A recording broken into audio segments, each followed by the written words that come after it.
तब्दीली के साथ बदलते भारत की शान।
नमस्ते मास्टर जी। नमस्ते नमस्ते। कैसे हो बेटा? मैं ठीक हूँ आपकी कृपा से। आप कैसे हैं? मैं भी ठीक हूँ, बिल्कुल ठीक हूँ। आप एक शिक्षक होकर खेत में इतना मेहनत क्यों करते हैं? सरकार ने तो कर्मचारियों का वेतन भी बढ़ा दी। वेतन बढ़ा दी है, सामान का भाव भी बढ़ गया है, लेकिन खेतों में काम करने वाला कम हो गया है। सो तो है, पर आप एक शिक्षक होकर इतने मेहनत करते हमें अच्छा नहीं लगता है। यही तो गलत चीज है। ये कहाँ की बात है कि नौकरी वालों को खेत में काम नहीं करना चाहिए? सरकार तो हमें तनख्वाह देगा, लेकिन खाने के लिए दाल चावल कहाँ से मिलेगा? अपने तनख्वाह से खरीद लेंगे। अरे खरीदोगे कहाँ से? अरे बाजार से। किसको इतना जरूरी है कि हमारे वास्ते चावल दाल लेकर के बाजार में बैठे रहे? पैसा होने से बाजार में सब कुछ मिलते हैं मास्टर जी। अरे मूर्ख की तरह बात मत करो। खेत में लग जाओ और उत्पादन बढ़ाओ, नहीं तो हमारे सामने बहुत बड़ी मुसीबतें खड़ी हो जाएगी। बात तो आपने सही कहा है मास्टर जी। और सुनो, अगर हम ज्यादा से ज्यादा उत्पादन करेंगे तो सामान का दाम कम हो जाएगा। देश में उत्पादन कम होते जा रहे हैं, इसलिए सामान का दाम बढ़ रहा है। आपने तो बिल्कुल सही बताया मास्टर जी। आजकल लोग काम धंधा करने के लिए गांव छोड़कर शहर की ओर जा रहे हैं। महेश, तुम्हारा भाई अभी क्या कर रहा है? भाई ने बीए की, अभी घर पर बैठ रहा है। नौकरी नहीं मिली है उसे। सोचता हूँ उसे महाराष्ट्र भेज दूं, वहां जाकर किसी कंपनी में काम पर लग जाएगा। अगर हम काम करना चाहते हैं तो यहाँ बहुत सारा काम है। हम लोग सिर्फ नौकरी के पीछे ही दौड़ते रहते हैं। बिना नौकरी के ही हम काफी पैसा कमा सकते हैं। वो कैसे मास्टर जी? सुनो, आजकल सरकार ने किसानों के लिए बहुत सारे योजना बनाए हैं, पैसा भी बहुत सारे खर्च किए हैं। हमें उसे समझ लेना चाहिए। और एक बात सुनो, तुम्हारे भाई को बाहर मत भेजो, उसे मेरे पास भेज दो। जो कुछ बताना है मैं उसे बता दूंगा। हाँ, तुम उसे भेज दो। ठीक है मास्टर जी, मैं उसे जरूर आपके पास भेज दूंगा। आप मैं बस चलना चाहता हूँ। हाँ, जाओ जाओ। ठीक है ठीक है ठीक है।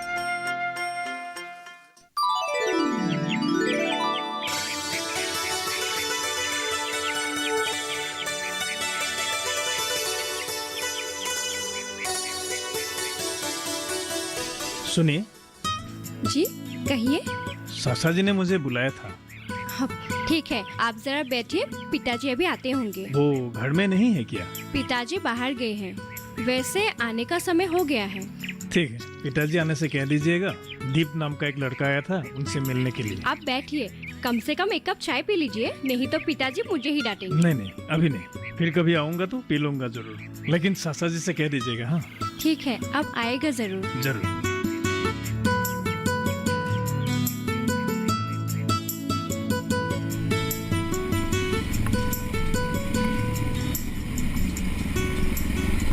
सासा जी, मैं आपके घर से होकर आ रहा हूँ। भैया ने मुझे आपके घर भेजा था। हाँ, तुम्हारे भैया से कुछ बातचीत हो गया है। तुम मेरे घर पे आ जाना, वही सब बात हम खुल के करेंगे। ठीक है सासा जी, मैं कल आऊंगा। ठीक है, शाम को 3 बजे के बाद आ जाना। ठीक है सासा जी, मैं चलता हूँ। ठीक है।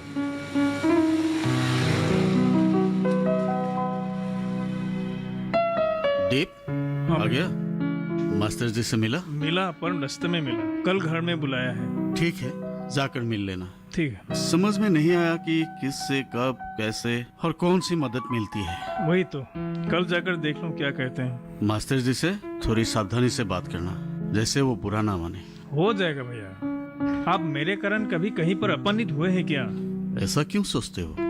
मैं सिर्फ तुम्हें सावधान कर रहा हूँ, क्योंकि मास्टर जी एक इज्जतदार लोग हैं, इसीलिए। हो जाएगा, मुझे बहुत गर्मी लगी है, मैं नहा लेता हूँ। हाँ, जल्दी नहा लो। भाभी जी ने तेरे लिए खाना परोस करके रखा है। मैं तो खाना खा ली, जाओ जल्दी जाओ। ठीक है।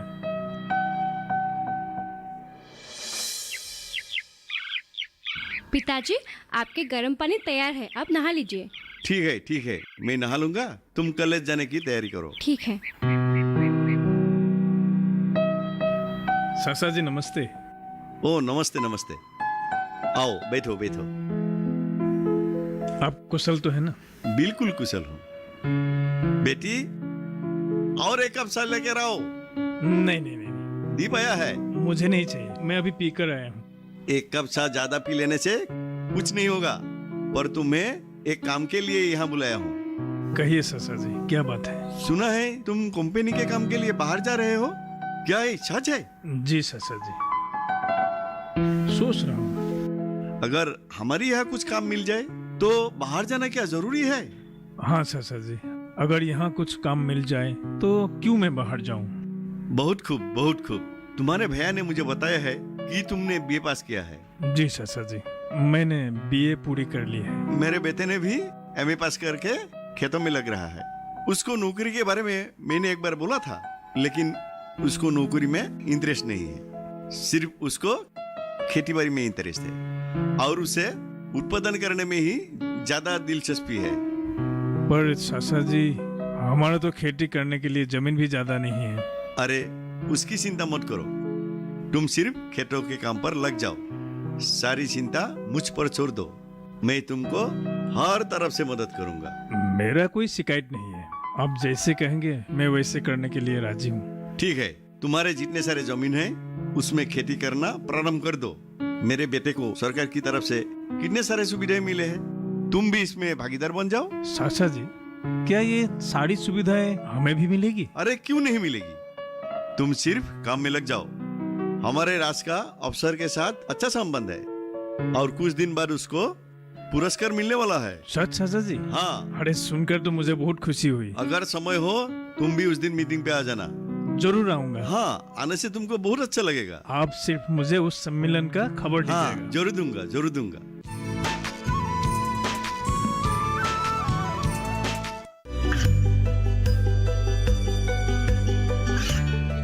गांवों और पिछड़े क्षेत्रों में सरकारी योजनाओं की जानकारी पहुंचा।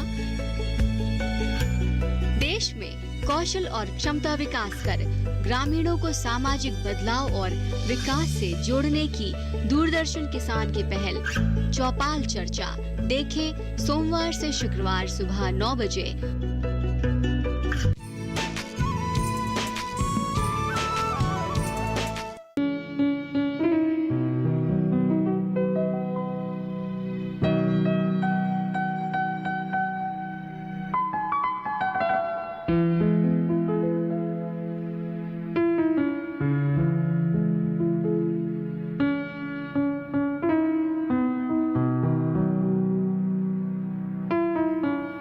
सर। अरे राज, बैठो बैठो, सुनाओ क्या बात है। अच्छा ठीक हो सर, पर एक बात है। बोलो तो सही। हमारे गांव के कई लड़के मिलकर एक पावर टिलर की बात कर रहे थे। मैंने उनसे कहा कि पहले आपके साथ बात कर लूं। देखो, सरकार मशीनरी सामग्रियां किसानों को सप्लाई देती है।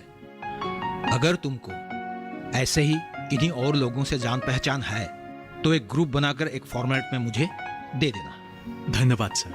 अच्छा, खासकर वे लोग कौन सी खेती में आग्रह रखता है? मेरी ही तरह सर, क्योंकि जमीन एक प्रकार की ही है। ठीक है, समय निकालकर कभी भी आ जाना। जरूर सर। क्या सर उन लोगों को भी साथ ले आ सकता हूँ? हाँ, ले आना उनको भी साथ। ठीक है सर, अब चलता हूँ। ठीक है, नमस्ते।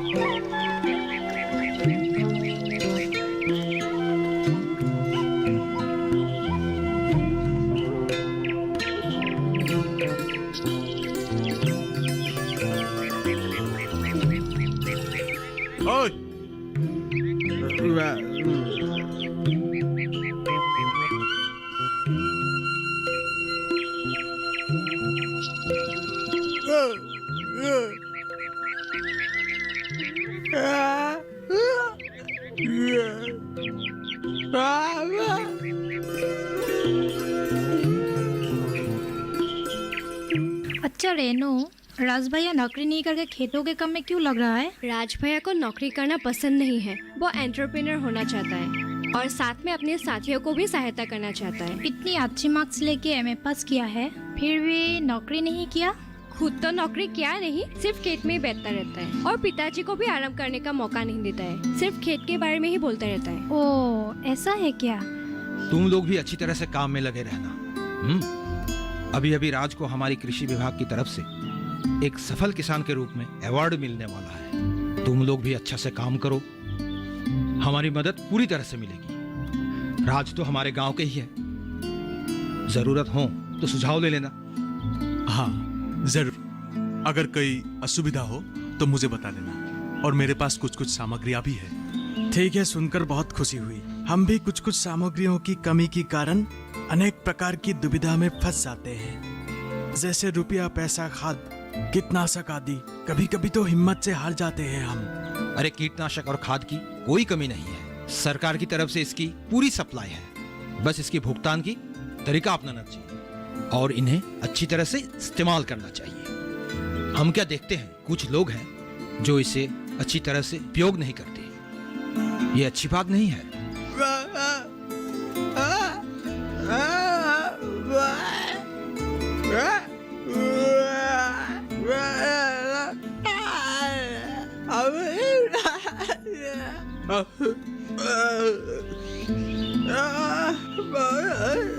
क्या बोलना चाह रहा है, मैं कुछ समझ नहीं पा रहा हूँ। राज, तुम क्या बता पाओगे?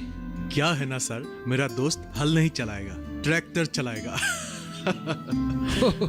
अच्छा, ये बात है। सर कृपा करके अगले हफ्ते की कार्यक्रम की जानकारी आप मुझे फोन पर बता दीजिएगा। अरे क्यों नहीं, जरूर बताऊंगा। अरे हाँ, उस दिन इन लोगों को भी साथ में ले आना। ठीक है सर, जरूर। अब चलता हूँ सर। ठीक है, चलो। ठीक है।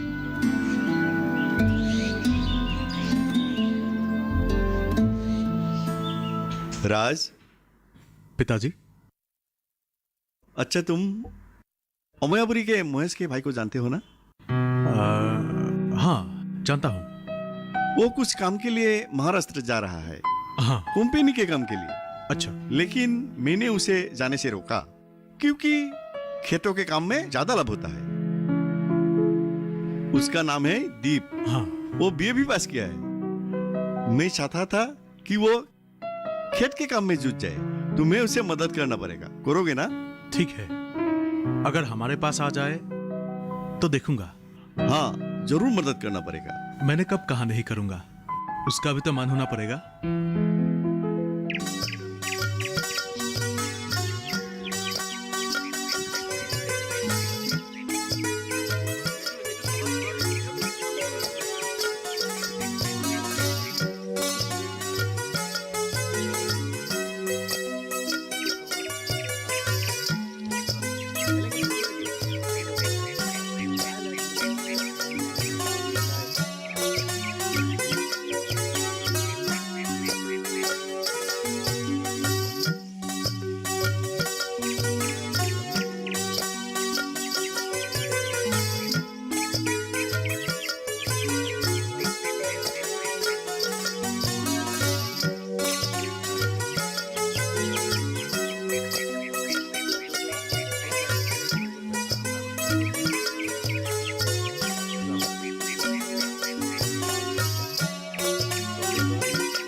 सर, एक चिट्ठी आई थी।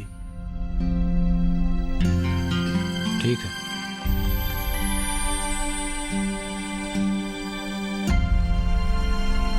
ओह,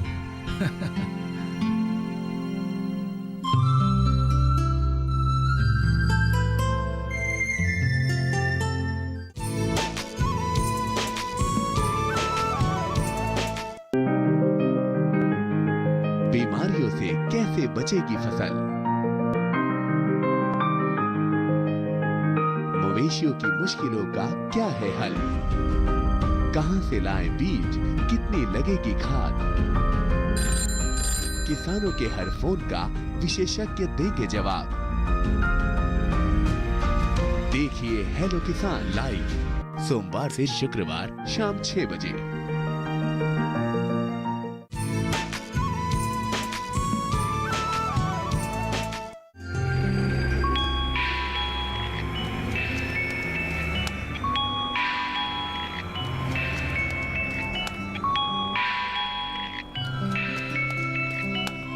जी सर, बोलिए। हेलो राज, अभी अभी खबर मिली है हमारी जो सभा होने वाली थी वह सोमवार को होगी। जी सर। ठीक 2 बजे पहुंच जाना ऑफिस, ठीक है? मैं समय पर आ जाऊंगा। और कांग्रेचुलेशन है। Thank you sir.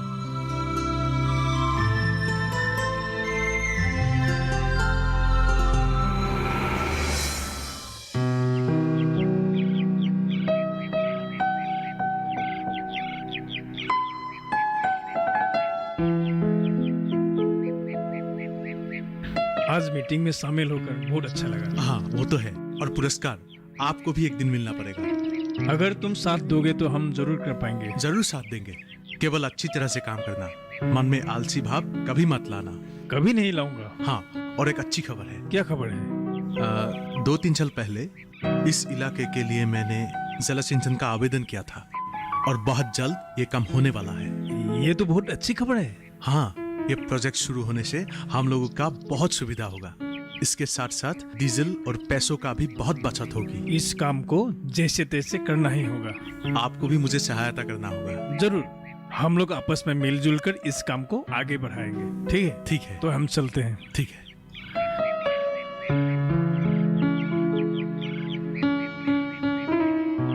पिताजी, चाय। हाँ, 2 बेटी 2। पिताजी, आज भैया आने में बहुत देर नहीं कर रहे हैं? आज तो देर होगा ही। उसके दोस्तों के साथ गप्पे मार रहा होगा। उनको राज्य स्तर का पुरस्कार जो मिला है। अच्छा, भैया को राज्य स्तर का पुरस्कार मिला है, अर्थात वो एक अच्छे किसान हैं। हाँ बेटी, तुम्हारा भैया एक अच्छा किसान है। सरकार के नजर में वो प्रथम स्तर का किसान है। वाह, हमारे लिए कितनी गौरव की बात है। भैया ने एक सफल किसान के रूप में पुरस्कार प्राप्त किया है। हाँ बेटी, तुम्हारे भैया को राज्य स्तर का प्रथम पुरस्कार मिला है। मैं चाहता हूँ कि उसको अंतर्राष्ट्रीय पुरस्कार भी मिले, तब मुझे बहुत शांति मिलेगा। भैया पर मुझे पूरा विश्वास है, वो एक दिन अंतर्राष्ट्रीय इनाम जीतकर आपका नाम रोशन करेगा। मैं भी वही चाहता हूँ बेटी, तुम्हारा भैया अंतर्राष्ट्रीय सम्मान जीतकर मेरा नाम रोशन करे। छोटे से ही इंसान बड़े बनते हैं पिताजी। आप भैया को आशीर्वाद दो ताकि वो आपका सपना पूरा कर सके। पिताजी, मुझे आने में थोड़ा देर हो गया। आप लोगों ने खाना खा लिया क्या? नहीं बेटा, तुम्हारा ही इंतजार कर रहा हूँ। एक साथ खा लेंगे। ठीक है। भैया, जब आपको पुरस्कार लेने बुलाया था तब कैसा लगा था? तुमने तो बहुत अच्छी बात याद कर दी।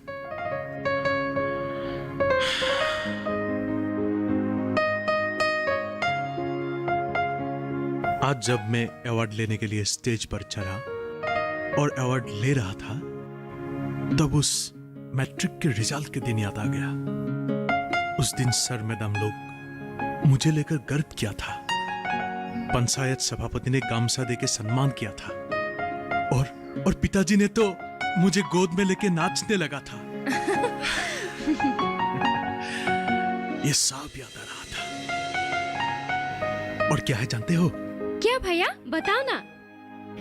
पिताजी ने मुझे एक अच्छा डॉक्टर बनाना चाहा था, पर मैंने साफ कह दिया मुझे डॉक्टर नहीं बनना, मुझे कोई नौकरी नहीं करना, क्योंकि मैं समझने लगा था शिक्षा का उद्देश्य सिर्फ नौकरी करना नहीं होता।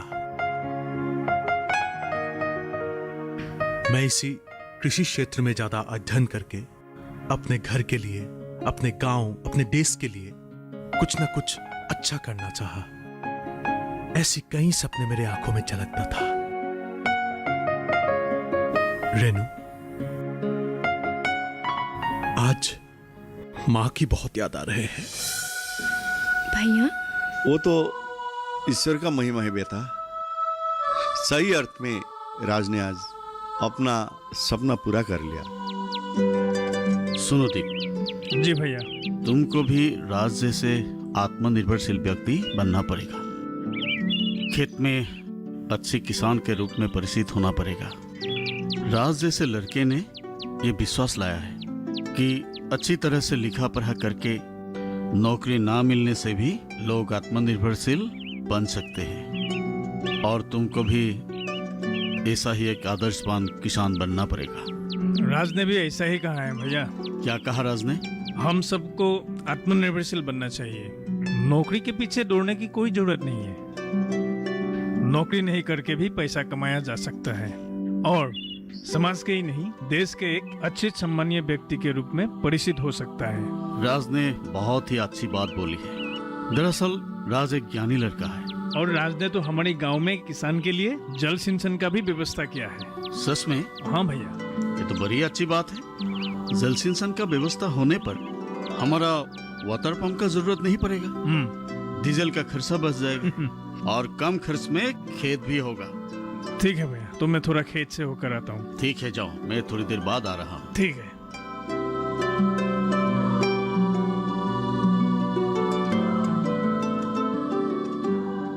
राज हमेशा आप लोगों के बारे में बताते रहते हैं। आप लोग उसे बहुत प्यार से समझाते हैं। यकीन कीजिए, आपका लड़का भी बहुत अच्छा है। किसके साथ किस तरह की व्यवहार करना है उसे भली भांति मालूम है। आप लोग उत्पादनमुखी बने।